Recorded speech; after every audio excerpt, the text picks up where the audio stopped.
এবার রমজানের চাঁদ উঠে যখন আমি উমরায় ছিলাম, তখন মদিনায় ছিলাম। আমার শায়েখ আল্লামা মুফতি মুশতাকুর নবী সাহেব সহ আমরা অনেক বিরাট কাফেলা তখন মদিনায় ছিলাম। তো মাগরিবের আগ টাইমে নবী সাল্লাল্লাহু আলাইহি সাল্লামের রওজা শরীফের পিছনে আমরা বসা। এই সময় মাগরিবের আজান হইছে, তো একটু দেরিতে নামাজ শুরু হইছে। ইমাম সাহেব রোজার উপরে যে আয়াত কুতিবা আলাইকুমুস সিয়াম মাগরিবের নামাজে এটাই পড়ছে। আমরা বুঝছি চাঁদ উঠছে, নাই তো উনি এই আয়াত এখন পড়তো না। তো চাঁদ উঠছে, তো সালাম ফিরাইয়া এবার মুয়াজ্জিন জানাজার ঘোষণা দিছে। জানাজা মক্কা মদিনায় প্রত্যেক ওয়াক্তেই কি হয়, জানাজা হয়। তো জানাজার ঘোষণা দিছে, আর ঠিক ওই টাইমে আমার হুজুর আল্লামা মুফতি মুশতাকুর নবী সাহেব হুজুর আমার হাতে ধইরা বলতেছে, মাওলানা, একবারে কাঁদা কাঁদা সুরে, মাওলানা, এই মানুষগুলো এখন যাদের জানাজা হবে, আহা, গত 2 মাস যাবত তারাও রমজানের আশায় দোয়া করছিল, তারাও তো দোয়া করছিল, আল্লাহুম্মা বারিক লানা ফি রাজাবা ওয়া শাবান ওয়া বাল্লিগনা রমাদান। বলতেছে, মাওলানা, আজ তো চাঁদ উঠলো, কিন্তু তারা তো কবরে চলে, তারা তো রমজান পেল। এজন্য বন্ধু, আল্লাহ তাআলা দয়া করে তোমারে আমারে রমজান দিছেন, আল্লাহ হায়াত দিছেন, ওয়া লাআল্লাকুম তাশকুরুন। এজন্য আল্লাহ বলছে, বান্দা, আমি হায়াত দিছি, আমি তৌফিক দিয়েছি, আমি সুস্থতা দিয়েছি, আমি আফিয়ত দিয়েছি, অতএব আমার শুকর আদায় করো, আমার বিরোধিতা করো না, আমার নাফরমানি করো না, আমার অবাধ্যতা করো না। অথচ আমরা এতটা মায়া করে আল্লাহ বললেন, আর আমরা ঈদের দিন মানে রমজান শেষ হইতে না হইতেই আল্লাহকে বৃদ্ধাঙ্গুলি দেখাইয়া আল্লাহর নাফরমানি শুরু করে। আল্লাহ আমাদেরকে বুঝ দান করেন, আল্লাহ আমাদেরকে বিবেক দান করেন, গুনাহ থেকে বাঁচবার তৌফিক দান করেন। নয়তো 16 বছরের চেষ্টায় তাকে আল্লাহর কোরআন থেকে বঞ্চিত। একটা কোরআন 3 মাস পড়লেই কোরআন শরীফ সহি শুদ্ধ করা সম্ভব, 1 মাস পড়লেই। আমার ড্রাইভার 1 মাসও লাগছে না কোরআন শরীফ সহি শুদ্ধ করতে, সে আমার ড্রাইভারই করে, 2 ক্লাসও পড়ছে না, প্রাইমারি পাস করছে কিনা সন্দেহ, আল্লাহর কোরআন পড়তে পারে। এইবার রমজানে আমার সাথে ইতিকাফ করছে আমার ড্রাইভার, রমজানের ইতিকাফে কোরআন শরীফ সবক নিছে।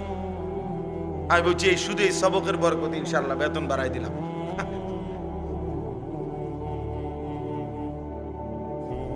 এই জন্য বললাম আল্লাহর কোরআন থেকে। অথচ আল্লাহ তাআলা কোরআনুল কারীমের মধ্যে বলছেন, ওয়ালাকাদ ইয়াসসারনাল কুরআনা লিযিকর, আমি কোরআন সহজ করে দিয়েছি, সবার জন্য সহজ, শেখার জন্য, পড়ার জন্য, বোঝার জন্য।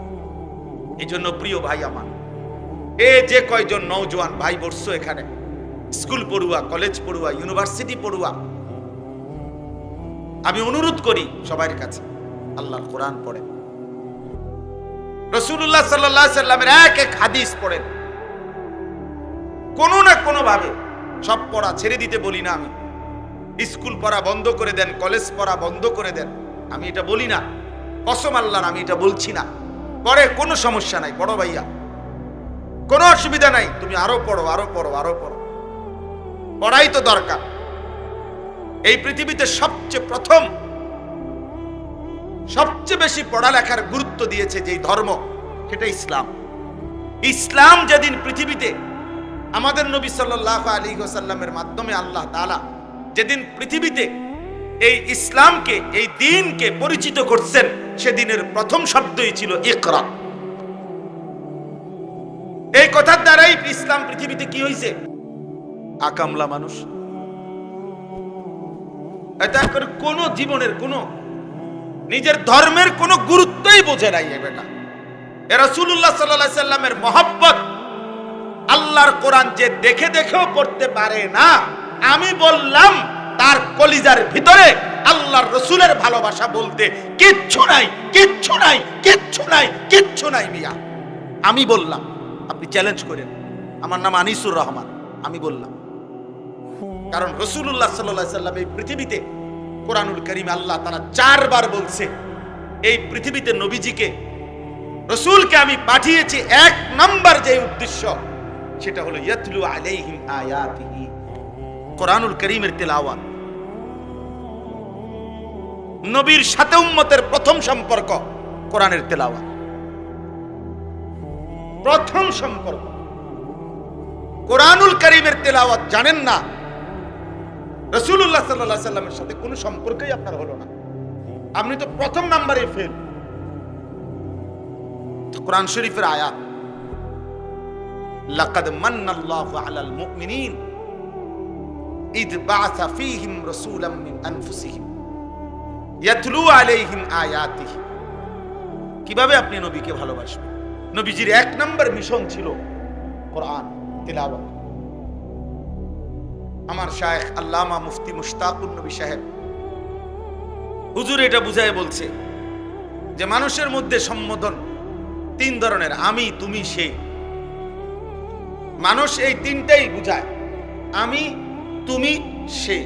কোরআনুল কারীমের মধ্যে আল্লাহ তাআলা এই তিন শব্দেই কোরআন তেলাওয়াতের কথা বলছে।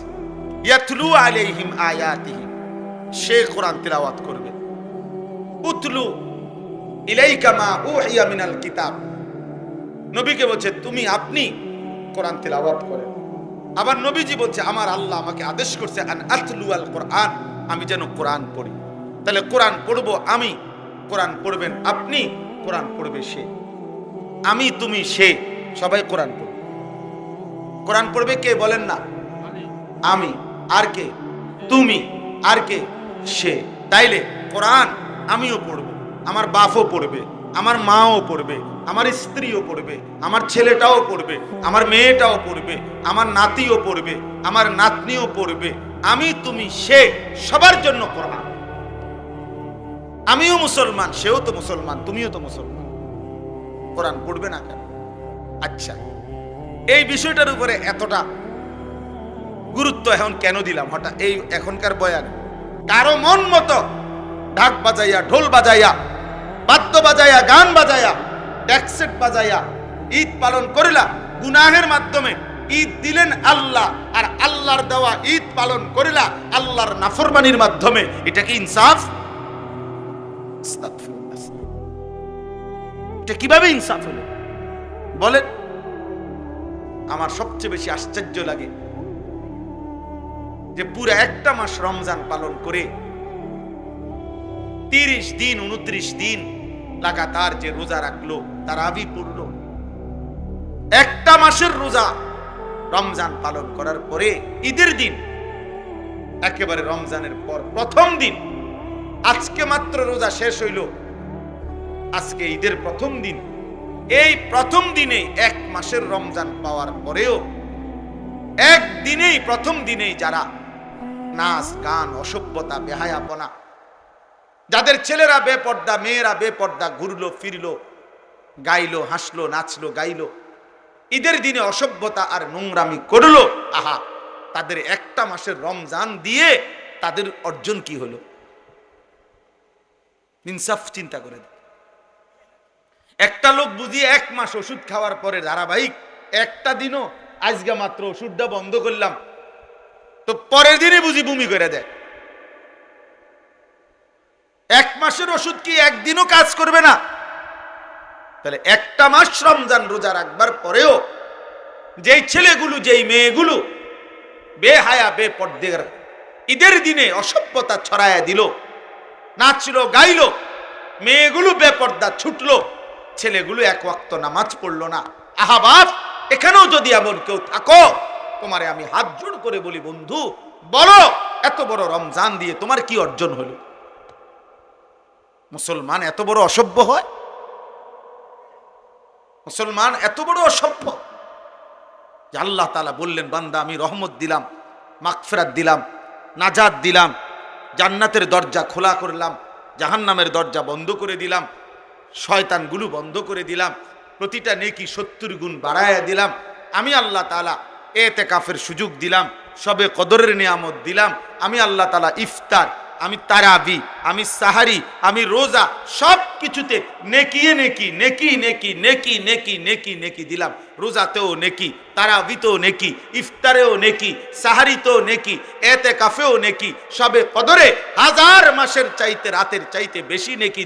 এত কিছু দিয়ে তারপরেও তুই নাফরমানের মন গলাইতে পারলাম না। মাত্র চাঁদ উঠাইলাম, তুই সাথে সাথে আমার নাফরমানি আবার শুরু করে দিলি। লানত তোর উপরে, লানত, লানত তোর উপরে, লানত। ঈদের দিনের ওই বেপর্দা নারীর উপরে লানত, ঈদের দিনের ওই অসভ্য যুবকের উপরে লানত বেটা, তোর উপরে অভিশাপ, তোর উপরে বেটা। কেমনে পারলি বেটা তুই? বেটা তুই না একটা মাস রোজা রাখলি বেটা?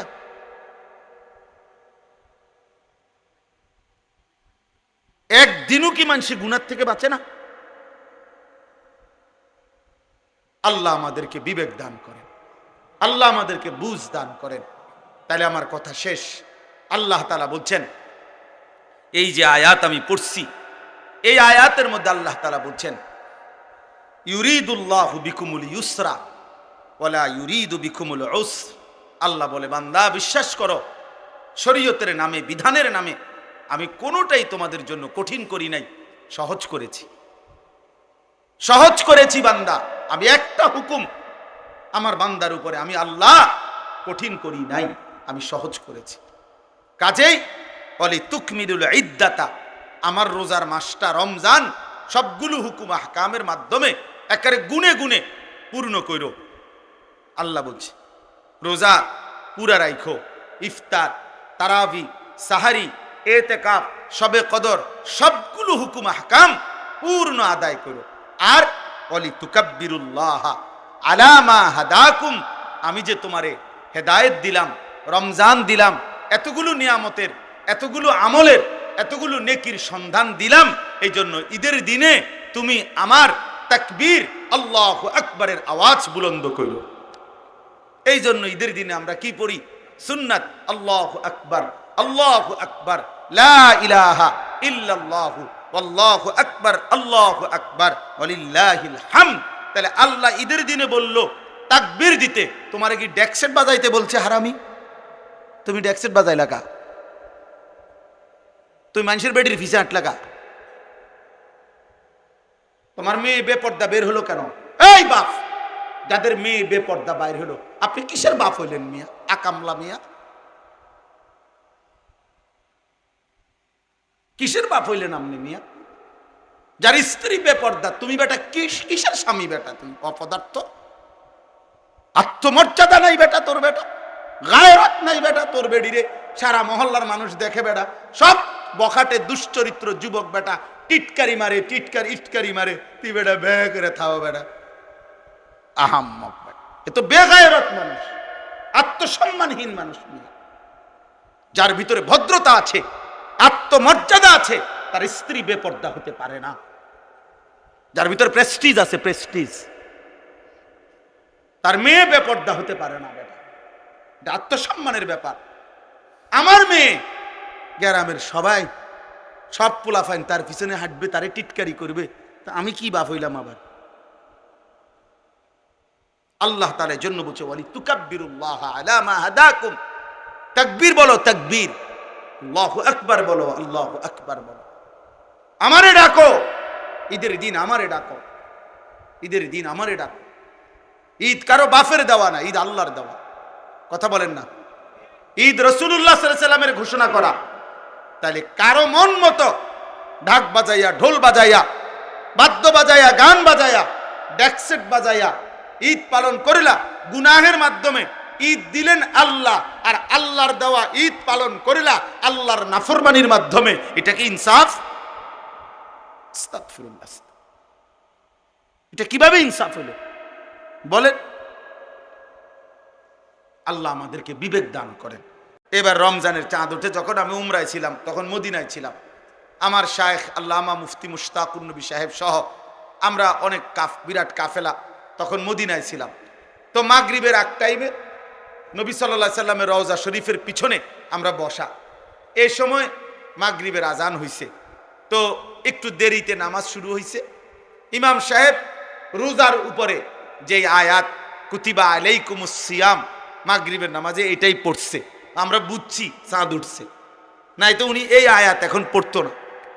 তো চাঁদ উঠছে, তো সালাম ফিরাইয়া এবার মুয়াজ্জিন জানাজার ঘোষণা দিছে। জানাজা মক্কা মদিনায় প্রত্যেক ওয়াক্তেই কি হয়, জানাজা হয়। তো জানাজার ঘোষণা দিছে, আর ঠিক ওই টাইমে আমার হুজুর আল্লামা মুফতি মুশতাকুন নবী সাহেব হুজুর আমার হাতে ধইরা বলতেছে, মাওলানা একবারে কাঁদা কাঁদা সুরে, মাওলানা এই মানুষগুলো এখন যাদের জানাজা হবে, আহা গত 2 মাস যাবত তারাও রমজানের আশায় দোয়া করছিল, তারাও তো দোয়া করছিল, আল্লাহুম্মা বারিক লানা ফি রাজাবা ওয়া শাবান ওয়া বাল্লিগনা রমাদান। বলতেছে মাওলানা আজ তো চাঁদ উঠলো, কিন্তু তারা তো কবরে চলে গেল, তারা তো রমজান পেল না। এজন্য বন্ধু আল্লাহ তাআলা দয়া করে তোমারে আমারে রমজান দিছেন, আল্লাহ হায়াত দিছে, ওয়া লাআল্লাকুম তাশকুরুন। এজন্য আল্লাহ বলছে বান্দা আমি হায়াত দিছি, আমি তৌফিক দিয়েছি, আমি সুস্থতা দিয়েছি, আমি আফিয়ত দিয়েছি, অতএব আমার শুকর আদায় করো, আমার বিরোধিতা করো না, আমার নাফরমানি করো না, আমার অবাধ্যতা করো না। অথচ আমরা এতটা মায়া করে আল্লাহ বললেন, আর আমরা ঈদের দিন মানে রমজান শেষ হইতে না হইতেই আল্লাহকে বৃদ্ধাঙ্গুলি দেখাইয়া আল্লাহর নাফরমানি শুরু করে দেন। আল্লাহ আমাদেরকে বুঝ দান করেন, আল্লাহ আমাদেরকে বিবেক দান করেন, গুনাহ থেকে বাঁচবার তৌফিক দান করেন। নয়তো 16 বছরের চেষ্টায় তাকে আল্লাহর কোরআন থেকে বঞ্চিত। একটা কোরআন 3 মাস পড়লেই কোরআন শরীফ সহি শুদ্ধ করা সম্ভব, 1 মাস পড়লেই। আমার ড্রাইভার 1 মাসও লাগছে না কোরআন শরীফ সহি শুদ্ধ করতে, সে আমার ড্রাইভারই করে, 2 ক্লাসও পড়ছে না, প্রাইমারি পাস করছে কিনা সন্দেহ, আল্লাহর কোরআন পড়তে পারে। এইবার রমজানে আমার সাথে এতেকাফ করছে আমার ড্রাইভার, রমজানের এতেকাফে কোরআন শরীফ সবক নিছে। আমি বলছি এই শুধু এই সবকের বরকতে ইনশাআল্লাহ বেতন বাড়াই দিলাম।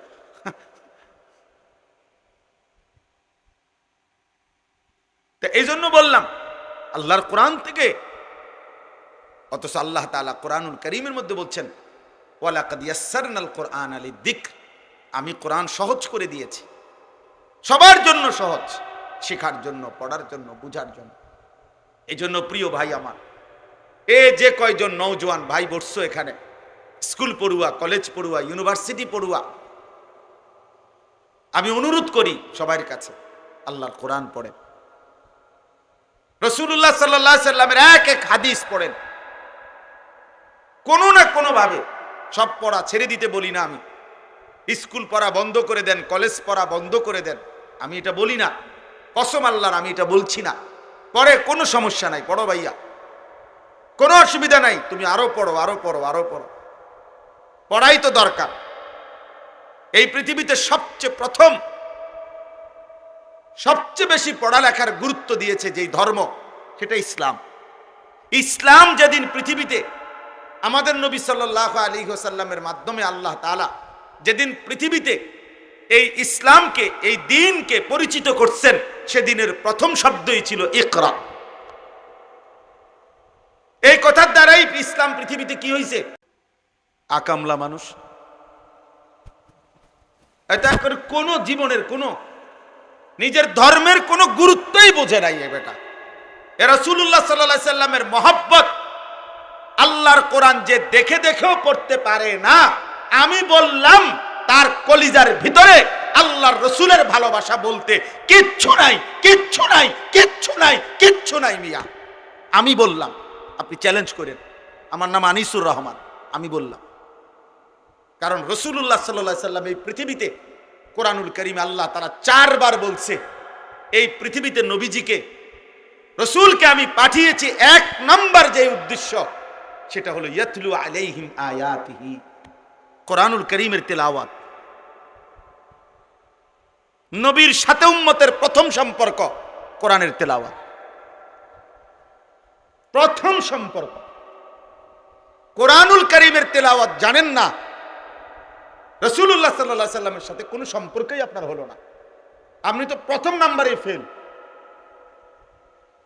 কোরআন শরীফের আয়াত, লাকাদ মান্নাল্লাহু আলাল মুমিনিন ইদ বাআসা ফীহিম রাসূলাম মিন আনফুসিহিম ইয়াতলু আলাইহিম আয়াতিহি। কিভাবে আপনি নবীকে ভালোবাসবেন? নবীজির এক নাম্বার মিশন ছিল কোরআন তিলাওয়াত। আমার শায়েখ আল্লামা মুফতি মুশতাকুন নবী সাহেব হুজুর এটা বুঝায় বলছে যে মানুষের মধ্যে সম্বোধন তিন ধরনের, আমি, তুমি, সে। মানুষ এই তিনটাই বুঝায়, আমি, তুমি, সে। কোরআনুল কারীমের মধ্যে আল্লাহ তাআলা এই তিন শব্দেই কোরআন তেলাওয়াতের কথা বলছে। ইয়াতলু আলাইহিম আয়াতিহি, সে কোরআন তেলাওয়াত করবে। উতলু ইলাইকা মা উহিয়া মিনাল কিতাব, নবীকে বলছে তুমি, আপনি কোরআন তেলাওয়াত করেন। আবার নবীজি বলছে আমার আল্লাহ আমাকে আদেশ করছে আন আতলু আল কোরআন, আমি যেন কোরআন পড়ি। তাহলে কোরআন পড়বো আমি, কোরআন পড়বেন আপনি, কোরআন পড়বে সে। আমি, তুমি, সে, সবাই কোরআন পড়বে। কোরআন পড়বে কে বলেন না? আমি। আর কে? তুমি। আর কে? সে। তাইলে কোরআন আমিও পড়বো, আমার বাপও পড়বে, আমার মাও পড়বে, আমার স্ত্রীও পড়বে, আমার ছেলেটাও পড়বে, আমার মেয়েটাও পড়বে, আমার নাতিও পড়বে, আমার নাতনিও পড়বে। আমি, তুমি, সে, সবার জন্য কোরআন। আমিও মুসলমান, সেও তো মুসলমান, তুমিও তো মুসলমান, কোরআন পড়বে না কেন? আচ্ছা, এই বিষয়টার উপরে এতটা গুরুত্ব এখন কেন দিলাম হঠাৎ এই এখনকার বয়ানে? আপনাদের কাছে রাগ হয়ে না, আমার একটা কারণ আছে। এই মসজিদে যারা নামাজ পড়েন, দয়া করে আপনারা একটু হাত উঠান তো। এই মানে এই মসজিদের মুসল্লি যারা, হাতটা উঠান। আচ্ছা, মাশাআল্লাহ, হাত না মানে না। আপনারা একটা ইনসাফের কথা, রাগ হয়ে না, আমি শুধু বুঝার জন্য, আপনাদের চোখ খোলার জন্য বলতেছি। এই মসজিদ আপনাদের এতগুলো এসি লাগানো, মসজিদে থাই গ্লাস লাগানো, টাইলস লাগানো, সবটা মসজিদ ঝকঝকে এত সুন্দর। আপনাদের মসজিদে তাকের মধ্যে যে কোরআন শরীফগুলো রাখা আছে, এই কোরআন শরীফগুলোর এই পরিমাণ অবহেলিত কেন? এখন জবাব দেন, বলেন, নাহলে আমি এখন আইনা দেখাই। এই কোরআন শরীফগুলো কতশো বছরের পুরাতন। এই কোরআন শরীফগুলোর একটা কোরআন শরীফের ভিতরে একটা গিলাফ নাই। এই কোরআন শরীফগুলো কোনোদিন কেউ মনে ধরে ছুঁয়েও দেখে নাই। আল্লাহর কোরআন, পুরা মসজিদের সবকিছু এত সুন্দর। রবের কোরআনের প্রতি কারো কি দিলে আসলো না যে এই কোরআন শরীফগুলোর মধ্যে একটা গিলাফ লাগাই? কারো কি কলিজায় আসলো না যে কোরআন শরীফগুলো একটু সুন্দর করে ভাঁজ করে রাখি? কারো কি দিলে আসলো না যে কোরআন শরীফের সামনে দিয়ে একটা গ্লাস লাগাই? কেন এখানে গ্লাস, এখানে নাই কেন? বলেন চাচা, এখন বলো। কারণ একটাই, কলিজার ভিতরে আল্লাহর কোরআনের প্রয়োজনীয়তা নাই। এটা শুধু বলে হুজুর আমনে না, আমি আগেই বলে নিছি, রাগ হইেন না। এটা আমার একটু, যেখানেই আমি দেখি আমি বলি, চোখে আঙ্গুল দিয়ে বললাম। এরকম হাজারো মসজিদ, লাখো মসজিদ যেখানে সবকিছু অত্যাধুনিক, আল্লাহর কোরআন অবহেলিত। এবং এমন বহু জায়গা আমি দেখছি যেখান দিয়ে কোরআন শরীফ রাখছে, ব্যাটারির বাক্স হ্যান দিয়ে থুইছে, মোমবাতি কোরআন শরীফের লগে থুইছে, আগরবাতির বাক্স হ্যান দিয়ে থুইছে, মেজবাতি এনে রাখছে। মানে যত এই মসজিদের অপ্রয়োজনীয় জিনিসগুলো এখান দিয়ে থুইছে। বুঝেন না কথা? নাহলে কোরআন শরীফের লগে আগরবাতি রাখলেন কেন? কোরআন শরীফের লগে মেজবাতি রাখলেন কেন? কোরআন শরীফের লগে ব্যাটারি থুলেন কেন? আপনারা থুইছেন, আমি এটা কই না, মানে বুঝাইলাম। আইপিএস এর বাক্স এখানে থুইলেন কা? এখান এদিক দিয়ে কোরআন শরীফ, আইপিএস এর বাক্স, আর জায়গা নাই মসজিদে। মূল কারণ হলো এটা তো কেউ ধরে না, এটা তো কারো দরকার লাগে না। আল্লাহ আমাদেরকে বুঝ দান করেন। আমার বাপ, রাগ হইয়েন না। হুজুর দাওয়াত দিয়ে নেই বেজ্জুতি দিলে করলেন না, বেজ্জুতি না, বিবেক জাগাইতে চেষ্টা করলাম। আপনারা নিজ জিম্মাদারিতে এখানে যে আছেন এই মহল্লার, আমনে একজন ভাই এখন হিম্মত করেন, বলেন যে এখানে এই মসজিদের যতগুলো কোরআন শরীফ আছে 50টা হোক আর 100টা হোক, আপনি গিলাফ লাগাই দিবেন যত টাকা লাগে, বলে ইনশাআল্লাহ। আপনার নাম কি? হ্যাঁ, আমাদের জাকির হোসেন ভুঁইয়া ভাইয়া, ইনশাআল্লাহ এগুলো আপনি লাগাই দিবেন, এগুলো সব ঠিক আছে ইনশাআল্লাহ। হ্যাঁ, আল্লাহ কবুল করেন আপনি। হ্যাঁ, কোরআনুল করিমকে আজমত করেন। রাসূলুল্লাহ সাল্লাল্লাহু আলাইহি ওয়াসাল্লাম বলছেন, দোয়া করতেন, আল্লাহুম্মা জাআলিল কুরআন রাবিআ কলবি, আয় মাওলা কোরআনুল করিমকে আপনি আমার হৃদয়ের বসন্ত বানিয়ে দেন, ওয়া নূরা সাদরি, আমার বুকের আলো বানিয়ে দেন, ওয়া জালাআ হুজনি, আমার সমস্ত দুঃখ বেদনা পেরেশানি দূরকারী আল্লাহর কোরআনকে বানিয়ে দেন, ওয়া যাহাবা হাম্মি, যাবতীয় অস্থিরতার দূরকারী কোরআনকে বানিয়ে দেন। কোরআনুল করিমের প্রতি মহব্বত জরুরি, কোরআনুল করিমের প্রতি আজমত বহুতই জরুরি, বহুতই জরুরি। এই জন্য আজকে আপনাদের কাছে এক বয়ানে, এক ওয়াজে বসে পুরা ইসলাম বলা সম্ভব না। নবী সাল্লাল্লাহু আলাইহি ওয়াসাল্লামের 23 বছরের সব বলে দেওয়া একদিনে সম্ভব? কথা বলেন না। তাহলে আমি একটা বিষয় গুরুত্ব দিলাম, সেটা হলো এইখানে আজকে ঈদ পরবর্তী আলহামদুলিল্লাহ যে ভাইরা আছেন, অনেক নওজোয়ান ভাই, কিশোর ভাই, আমি তোমাদের কাছেও ভাইয়া বলি, অনুরোধ করি, আল্লাহর কোরআনকে পড়ো।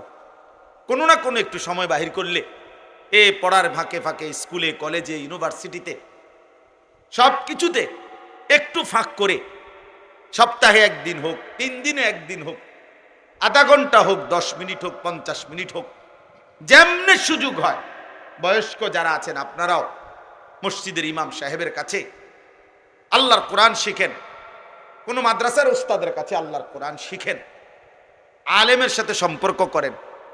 আমাদের দেশে অনেক মুসলমান আমরা মসজিদের ইমামের সাথে আমাদের আন্তরিকতা কম, সালাম ফিরাইয়াই বের হয়ে গেছে, সালাম ফিরাইয়াই না, ইমাম সাহেবের কাছে বসে। আমার খুলনার হযরত, বাংলাদেশের একজন শ্রেষ্ঠ বুজুর্গ, পাকিস্তান করাচির বিশ্ববিখ্যাত বুজুর্গ, কুতুবে আলম আরিফ বিল্লাহ হযরত মাওলানা শাহ হাকিম মোহাম্মদ আখতার রহমতুল্লাহ আলাইহির খলিফা হযরত মাওলানা মুফতি নুরুল আমিন সাহেব, অনেক বড় একজন আল্লাহওয়ালা, হযরত মাওলানা মুফতি নুরুল আমিন, উনারে আমরা খুলনার হযরত বলি।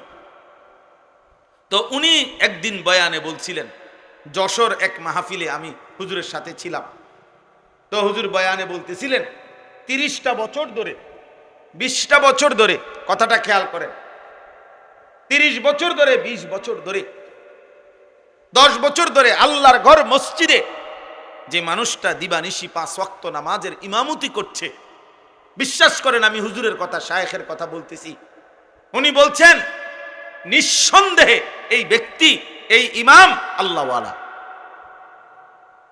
আল্লাহওয়ালা, তাকে কদর করা উচিত, তাকে ভালোবাসা উচিত, তাকে শ্রদ্ধা করা উচিত। হ্যাঁ, হঠাৎ করে আসা বক্তার কপালে জোটে 50,000 টাকা, কিন্তু ইমাম সাহেবের কপালে জোরে কেনা 200 টাকা। কেন? কারণ উনি যে ফরজ নামাজের ইমামতি করে, এই জন্য এটা অন্যায় হয়েছে ওনার।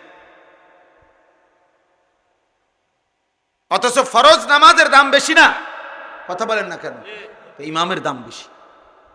আল ইমামু যামিন, আল্লাহ নবী সাল্লাল্লাহু আলাইহি ওয়াসাল্লাম বলছেন, ইমাম পুরা মহল্লাবাসীর জিম্মাদার, তাদের ঈমান, আমল, আখলাক, আখিরাত সর্ববিষয়ের পাহারাদার। নবী সাল্লাল্লাহু আলাইহি ওয়াসাল্লাম আলাদা দোয়া করছেন, আল্লাহুম্মা আরশিদিল আইম্মা, আল্লাহ ইমামদেরকে আপনি হেদায়েতের রাস্তা, কল্যাণের রাস্তা আপনি দেখান। কারণ তার পিছনে মানুষ অনুসরণ করে, তাকে মানুষ অনুসরণ করে।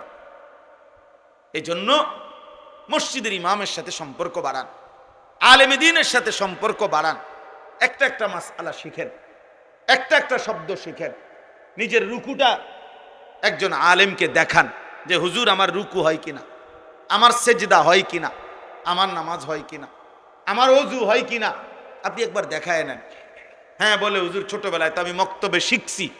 ঠিক আছে বাবা, মক্তবে শিখলেও তো আজকে 40 বছর হয়ে গেছে, 50 বছর পরে আপনার বেখেয়ালে কোনো ভুল তো থাকতে পারে। এখন যদি শুধরায় নেয়, আখেরাত সুন্দর হয়ে গেল, কবরে গিয়া অনুভব করিলে সুন্দর করার তো আর সুযোগ হলো না। পরকালে গিয়ে তো আপনি বুঝবেন, কিন্তু সব লাভ তো হবে না।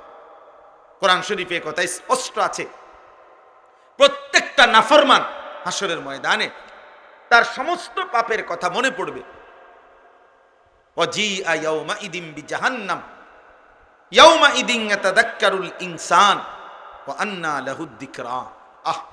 আল্লাহ বলে, হাসরের ময়দানে যখন ফেরেশতারা জাহান্নামকে টেনে আনবে, সবার সামনে এনে দাঁড় করাবে জাহান্নামকে টাইনা আনবে। এই যে মনে করেন এটা সাউন্ড বক্স, এটা যেরকম আমরা এখন সবাই দেখতেছি, এরকম জাহান্নামকে টেনে এনে দাঁড় করাবে ফেরেশতারা। কোরআন শরীফের আয়াত। আল্লাহ বলেন, নাফরমান জাহান্নামের দিকে তাকাইয়েই ইয়াউমাইদিন ইয়াতাযাক্কারুল ইনসান, তার দুনিয়ার জীবনের সব কথা মনে পড়বে। ওয়া আন্না লাহুদ যিকরা, কিন্তু বলো না সেদিন মনে পড়ে কি লাভ হবে? কোরআন শরীফের আয়াত। ওয়া আন্না লাহুদ যিকরা, বলো না মনে পড়ে কি লাভ হবে? বুঝে তো আসবে। লাতারাবুন্নাল জাহিম সুম্মা লাতারাবুন্নাহা আইনাল ইয়াকিন। আল্লাহ বলে, বান্দা এই 2 চোখে জাহান্নামকে দেখবা, আর 2 চোখে দেখে, চোখে দেখা বিষয়ে যেমন নিশ্চিত হয়, এরকম নিশ্চিত হবা জাহান্নামের ব্যাপারে। মনে করেন এইটা যে একটা হ্যান্ডবিল, এটা আপনারা নিশ্চিত? না না, এটা একটা মূলত মোবাইল। হ্যাঁ হ্যাঁ, আমি প্রধান বক্তা। আরে আমি বলতেছি মিয়া, এটা একটা মোবাইল মূলত। কথা বলেন না আপনারা। আমার সার্টিফিকেট জানেন, আমি অনেক পড়ালেখা করছি। আমি বলতেছি এটা মোবাইল, আমি মাস্টার্স পাস। আপনি কইবেন কি আপনার মাস্টার্সের গোষ্ঠী গিলেন মিয়া? আমি এটা চোখে দেখি, এটা হ্যান্ডবিল, আপনি করেন এটা মোবাইল। আপনি সার্টিফিকেট দিয়ে আমি কিনবো? আমি নিশ্চিত এটা চোখে দেখতেছি। তাহলে চোখে দেখা জ্ঞান, এটা অস্বীকার করার কোনো সুযোগ আছে? আল্লাহ তাআলা বলে, জাহান্নামকে এভাবে চোখে দেখবা আর চোখে দেখে নিশ্চিত হবা, কিন্তু বান্দা আফসোস তো করবা। লাভ কি হবে? লাভ কি হবে? লাভ কি হবে? লাভ কি হবে? হায় ছেলেরা, তোমরা যদি বুঝতা ভাই, কি পরিমাণ মোবাইল, ছবি, নারী, অস্থির দৃশ্য দেখলাম। কেনই দেখো, কারে দেখো, কার মারে দেখলা, কার বোনেরে দেখলা, কেন দেখলা? 18 বছরের যুবক, তোমার এত নারী দরকার, এত উলঙ্গ ছবি দরকার? এত অল্প বয়সে যদি এত বড় অসভ্য হয়ে যাও, বাকি জিন্দেগি কেমনে পার করবা ভাইয়া? 16 বছরে যদি এত উলঙ্গ ছবি দেখে ফেলো, হায় হায়, বাকি জীবন কি করবে? 18 বছর না যাইতেই যদি এত সারা রাত মোবাইলে নারীর ছবি, নাচ, গান, উলঙ্গ দৃশ্য দেখো, হায় হায় জানোয়ার, আগামী জিন্দেগি কেমনে চালাইবা?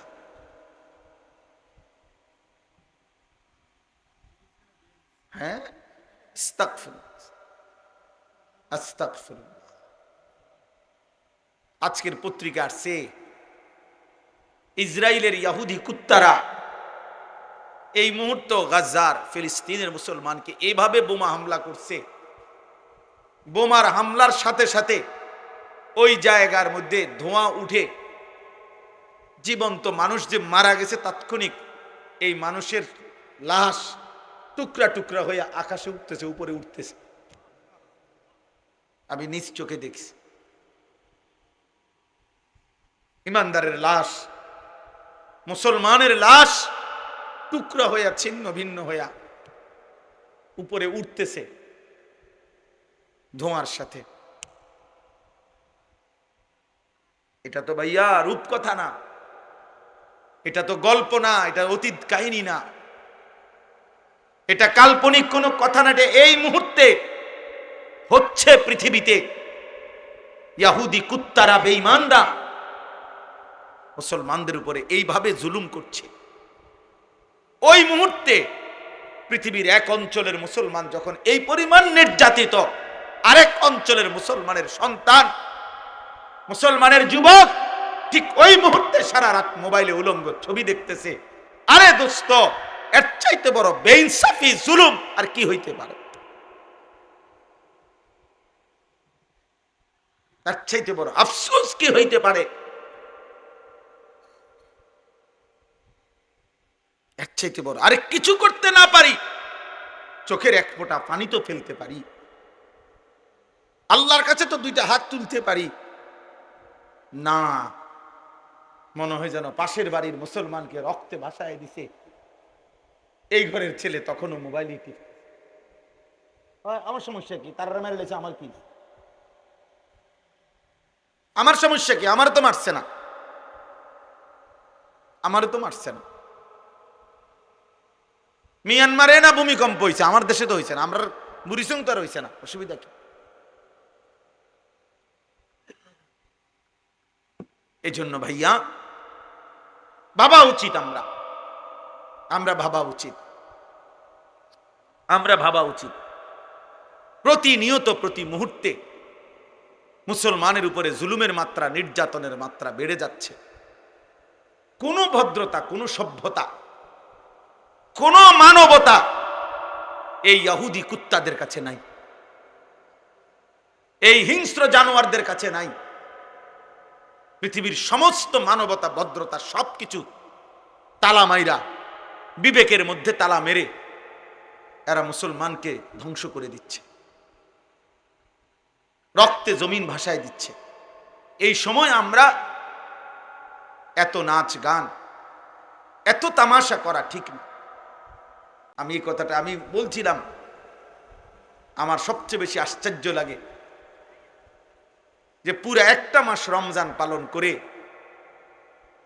30 দিন 29 দিন লাগাতার যে রোজা রাখলো, তারাবি পড়লো, একটা মাসের রোজা রমজান পালন করার পরে ঈদের দিন, একেবারে রমজানের পর প্রথম দিন, আজকে মাত্র রোজা শেষ হইল, আজকে ঈদের প্রথম দিন, এই প্রথম দিনেই এক মাসের রমজান পাওয়ার পরেও একদিনেই, প্রথম দিনেই যারা নাচ গান, অসভ্যতা, বেহায়াপনা, যাদের ছেলেরা বেপর্দা, মেয়েরা বেপর্দা ঘুরলো ফিরলো, গাইলো, হাসলো, নাচলো, গাইলো, ঈদের দিনে অসভ্যতা আর নোংরামি করলো, আহা, তাদের একটা মাসের রমজান দিয়ে তাদের অর্জন কি হলো?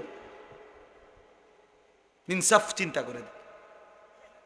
একটা লোক বুঝিয়ে এক মাস ওষুধ খাওয়ার পরে ধারাবাহিক একটা দিনও, আজকে মাত্র ওষুধটা বন্ধ করলাম, তো পরের দিনে বুঝি বমি করে দেয়। এক মাসের ওষুধ কি একদিনও কাজ করবে না? তাহলে একটা মাস রমজান রোজা রাখবার পরেও যেই ছেলেগুলো, যেই মেয়েগুলো বেহায়া, বেপর্দার ঈদের দিনে অসভ্যতা ছড়ায়া দিল, নাচলো, গাইলো, মেয়েগুলো বেপর্দা ছুটলো, ছেলেগুলো এক ওয়াক্ত নামাজ পড়লো না, আহাবাদ, এখানেও যদি এমন কেউ থাকো, তোমারে আমি হাত জোড় করে বলি, বন্ধু, বলো, এত বড় রমজান দিয়ে তোমার কি অর্জন হলো? মুসলমান এত বড় অসভ্য হয়? মুসলমান এত বড় অসভ্য যে আল্লাহ তাআলা বললেন, বান্দা, আমি রহমত দিলাম, মাগফিরাত দিলাম, নাজাত দিলাম, জান্নাতের দরজা খোলা করলাম, জাহান্নামের দরজা বন্ধ করে দিলাম, শয়তানগুলো বন্ধ করে দিলাম, প্রতিটা নেকি 70 গুণ বাড়ায়া দিলাম, আমি আল্লাহ তাআলা এতেকাফের সুযোগ দিলাম, সবে কদরের নিয়ামত দিলাম, আমি আল্লাহ তাআলা ইফতার, আমি তারাবি, আমি সাহারি, আমি রোজা, সব কিছুতে নেকিয়ে নেকি, নেকি নেকি নেকি নেকি নেকি নেকি দিলাম। রোজাতেও নেকি, তারাবিতেও নেকি, ইফতারেও নেকি, সাহারিতেও নেকি, এতেকাফেও নেকি, সবে কদরে 1000 মাসের চাইতে, রাতের চাইতে বেশি নেকি। এত কিছু দিয়ে তারপরেও তুই নাফরমানের মন গলাইতে পারলাম না, মাত্র চাঁদ উঠাইলাম, তুই সাথে সাথে আমার নাফরমানি আবার শুরু করে দিলি। লানত তোর উপরে, লানত, লানত তোর উপরে, লানত। ঈদের দিনের ওই বেপর্দা নারীর উপরে লানত, ঈদের দিনের ওই অসভ্য যুবকের উপরে লানত, বেটা তোর উপরে, অভিশাপ তোর উপরে। বেটা কেমনে পারলি বেটা তুই? বেটা তুই না একটা মাস রোজা রাখলি বেটা,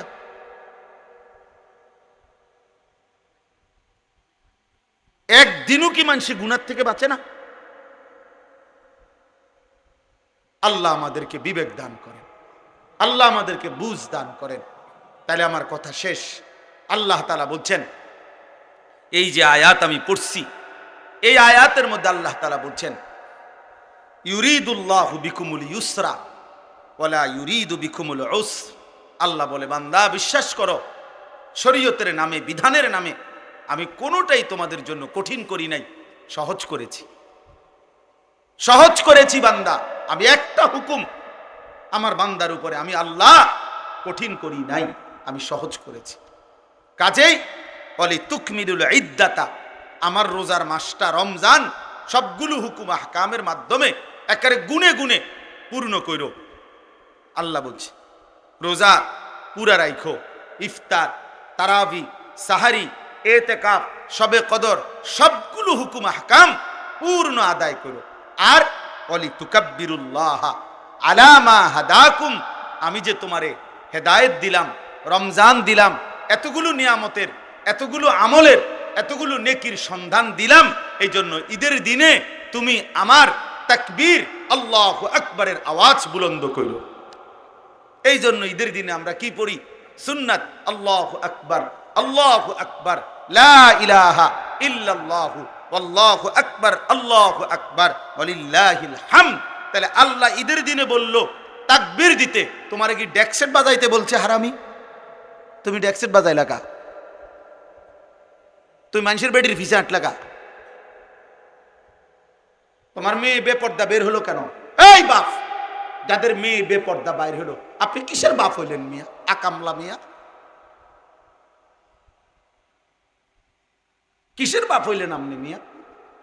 যার স্ত্রী বেপর্দা, তুমি বেটা কিসের স্বামী বেটা? তুমি অপদার্থ, আত্মমর্যাদা নাই বেটা তোর, বেটা গায়রত নাই বেটা তোর বেডিরে। সারা মহল্লার মানুষ দেখে বেটা, সব বখাটে দুশ্চরিত্র যুবক বেটা, টিটকারি মারে, ইটকারি মারে, তুই বেটা বে করে থাও বেটা, আহাম্মক বেটা। এ তো বেগায়রত মানুষ, আত্মসম্মানহীন মানুষ। যার ভিতরে ভদ্রতা আছে, আত্মমর্যাদা আছে, তার স্ত্রী বেপর্দা হতে পারে না। যার ভিতরে প্রেস্টিজ আছে, প্রেস্টিজ, তার মেয়ে বেপর্দা হতে পারে না বেটা। এটা আত্মসম্মানের ব্যাপার।